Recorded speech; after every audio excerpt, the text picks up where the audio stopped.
Hello and welcome back to another episode of ELT Cast, an educational podcast making teaching and learning more transparent. My name is Benjamin Stewart at benjaminlstewart.com, and in episode 124, I'd like to explore my Notion website.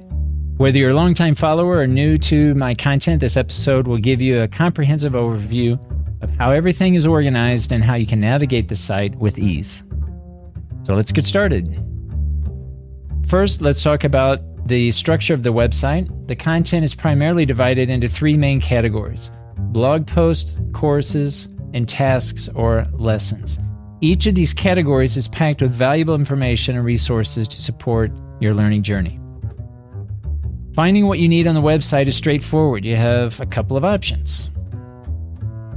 The search option at the top of the right-hand part of your screen, you'll find a search bar. Simply type in a keyword and it will bring up relevant content instantly. For those who prefer using keyboard shortcuts, you can press Control-P to quickly access the search function. This is a handy trick that speeds up your navigation. Another efficient way to locate content is by visiting the index or global tags. Here you can browse through a categorized list of all the content available on the website. It's a great way to discover new posts, courses, or lessons that you might have missed otherwise. As an example, you'll see here that each of the tags listed has an arrow, which in most cases will provide even more detailed tags. So, for example, the tag planning, if I were to click on this tag, you'll see different types of content that all are currently using this one tag. And you'll see that there are a lot of tasks listed that link to planning. And these are actual lessons. So if I click on any of these lessons, this will open up the page. Now, if you're not familiar with Notion, anytime you want to expand the page, you can simply click this icon, or you can select here to view it as a full page.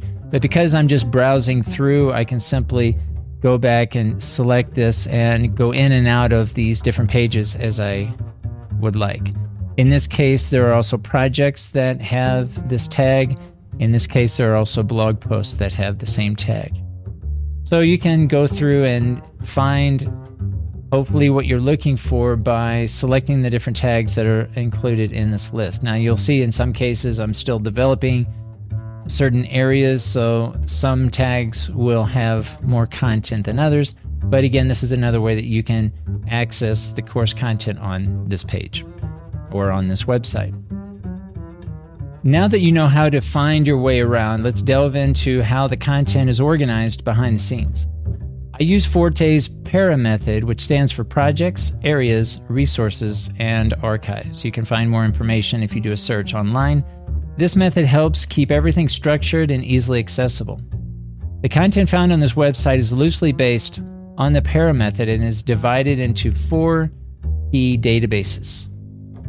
The notes database I typically don't share on the main page. This is more for internal purposes, but this is where typically every idea begins.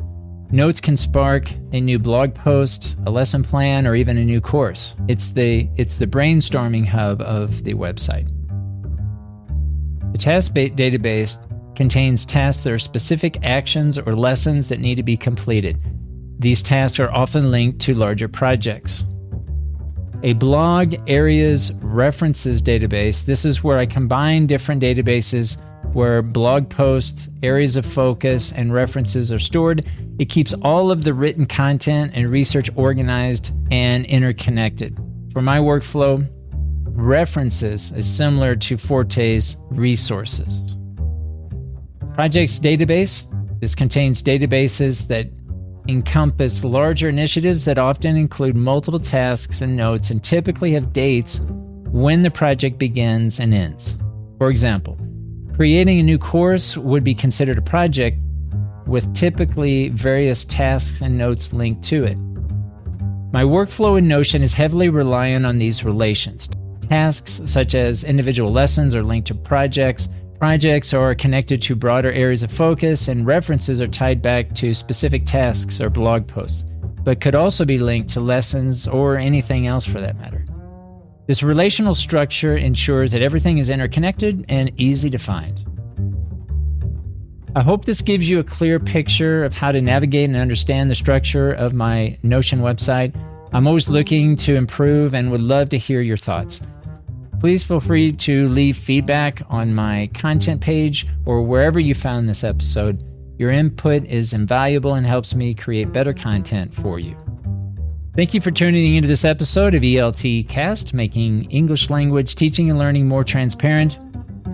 Till next time, keep learning and stay curious.